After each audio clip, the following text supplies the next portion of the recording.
Ha? Uli na mo, di pa. Ha? Uli na ta. Uli na ta. Ha? Dali kami loban sa Abang Kamel. Abang Carmel. Sige, uli na ta. Ilang tubig.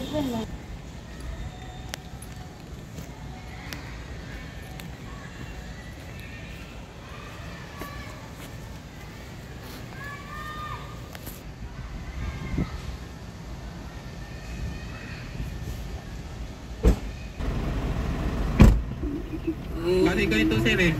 Okay, ganito na. Di ba bagong tinanggalin si Lola ng tayo ng ano pa. Sandali lang muna Julius, sandali lang nga. Si ate kasi, si ma'am ngayon, with due respect, alam mo nasaan siya ngayon? Nakaupo sa tabi ng makina,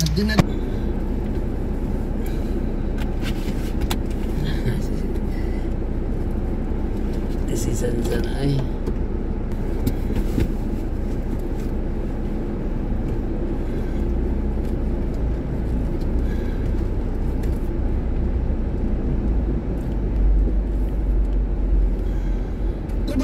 construction doon. Huwag mo nang pakialaman itong tao dito. Huwag mo na lang siguro i-insist na gusto mo pang bumalik sa barangay. Kasi nga, hindi nga maganda yung nangyari. Kasi pangit yung naging imahe mo sa kanila ngayon ba? Hindi ka nga pwede maging barangay tanod. Alam mo ba kung bakit? Hindi ka naman residence ng barangay eh. Dayo ka nga eh. Nagtaka nga ako bakit ka kinuha. Magandang loob yun. Nagmagandang loob sa'yo. Napakaraming ebidensya na magandang loob sa'yo. Yung nirentahan mong boarding house, 6,000 ang halaga nun. Tapos ayaw mong magpautos? Eh naku, di sinuswerte ka. Nag-caregiver ang asawa mo, sineldoan ng 5,000, mukhang utang na loob pa ng nagpa-caregiver. Bakit? Ano bang natapos ang asawa mo para magpa-sweldo siya ng 10,000? Totoo ba siyang caregiver? Wala kang utang na loob eh. Tumulong ka nga, kinakwenta mo naman. Hindi mo naman kinuwenta yung tinulong sa'yo. I'm sorry ha, gusto kitang tulungan. Pero kung ganyan ang ugali mo, lumalabas eh. Tapos naawa ako dito kay ma'am kasi nagkatabi siya ng dialysis machine. Kinukunan siya ng dugo, nililinis yung dugo niya ngayon. Nai-stress dahil sa'yo. Ma'am, I will cut this off, ma'am, but I fully understand the situation.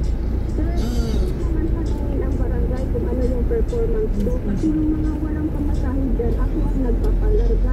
True friend lang.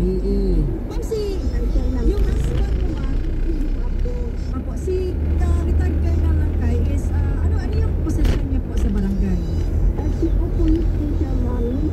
Yung mga sinasabi ni Julia sa nagalit kay Mr. Wala pong katotohanan yan. Wala man actually 100 yan sila alternate na nag-50 na yung 50 siguro yung mga nagagalit, yung mga tamad. Kasi 3 times na military po ang asawa ko, ma'am. Retired military. Hindi po siya protection po na basta na lang magpuan. Yan per se. Ang hirap din si Kerner ngayon, ma'am, nasa tabi mo. Ay, naayos lang yung gamit ko po. Naayos lang yung gamit mo. Oo, nag-ilinig ko nga eh, parang tama na yan, kaya pinipigilan kita kasi, may kalalagyan ka pa. Ako pinakikinggan lang kita, pero magaling ka magbilang eh. Magbilang na kung anong naitulong sa'yo at anong itinulong mo. Ang totoong puso kasi ng isang nagbibigay, hindi nagbibilang yan. At ang taong marunong tumanaw ng utang na loob, hindi rin nagbibilang yan. Kasi pag ang utang na loob, yun ang mahirap yan. Walang walang value yun. Lahat ng maibalik mo sa taong pinagtatanawan mo ng utang na loob, ano yun, palaging kulang. Ako pag may nakautangan ako ng loob, kahit na anong ibigay ko, feeling ko talaga kulang yun. Kasi magandang ugali ang pinakita nila sa iyo. Hindi naman sa ang tao may kanya-kanyang karakter. Ganun lang kasi siguro. Una sa lahat, tanong ko lang sa'yo.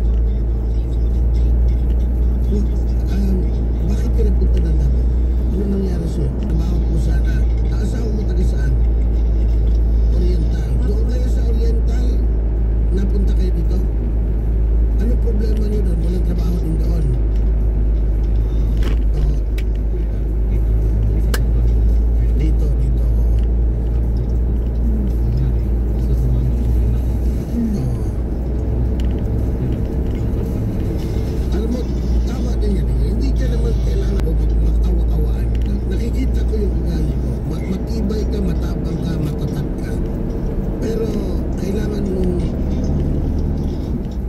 sa lugar ang lahat ng bagay. Ewan ko kung nakainom ka o hindi nang umarap ka doon. Pero whatever ano yun, nakikita ko ngayon na kapag nasimulan mo ng mga magdepensa ng sarili mo, kung ano-ano ang sinasabi mo, kung ano-ano mga nalalaman mo, ang alam mo, wala, hindi mo, bata ka pa, ilang edad mo? 24. Aggressive ka masyado. Ang tawag dyan, calculated ba? Okay yung galit ka, pero kinakalkula mo. Marami kang bala. Ngayon, pinabayaan ka na lahat ng bala, siniwalat mo. Eh, katatagal sa Davao nito yan. Sabi ko, hindi pipitsuging kernel yan. Totoong kernel ng sundalo yun. Binaboy mo ng gusto. Tapos sinasagot-sagot mo yung asawa niya pag inatake yun doon. Baka hindi ka pa makaabot ng bahay niyo. Maunahan ka na. Hindi mo kasi siguro naabutan ng Davao. Naabutan mo lang ang Davao bago ka lang dito. Naabutan mo ang Davao na pinag-transfer na lahat ng mga gago. Sorry the word. Ng mga gagong pulis at mga naglaylo na lahat dahil sa bago ka lang abot sa Davao. Kasi kung yan ugali mo last year mo yan ginawa, baka natuluyan ka na, lalo na dyan sa Boulevard area. Ngayon, settle down yourself. Alam ko may kabaitan. Mabait ito eh. Nagsisikap lang para sa pamilya ID. Ikaw nakita na yun. Idol Randy, and kumbaga desperate na siya sa buhay. Desperate ba? Kasi may pamilya siya, may asawa. Yung construction mo, okay pa? Okay pa? Magtrabaho ka na, wala ka na rin sa construction. Sa construction ka ba? Wala totoo no, hindi totoo na may trabaho ka sa umaga. Pero bakit wala na ngayon? Inaasikaso, kahit kinahapon lang mo na yung tabo.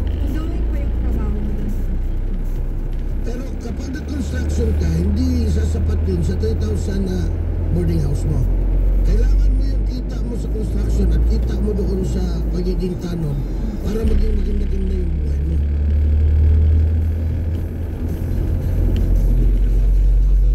Extra ako ng gabi. Oo, ganun. Pero ganito kasi Julius, hindi talaga natin pwede ipilit na gusto mo. Tama din sila. Kapag nag-construction ka, matutulog ka na sa gabi. Pagod na katawan mo. Unfair din yun sa'yo. Yes, you have to consider your workmates also. Yung katrabaho mo din. Kasi lahat ng binigay sa'yo favor. Hindi ka nga din, kung ako ang tatanungin mo, ako sa kapitan, kung hindi niyang dahil sa awa, hindi ka pwede maging barangay tanong.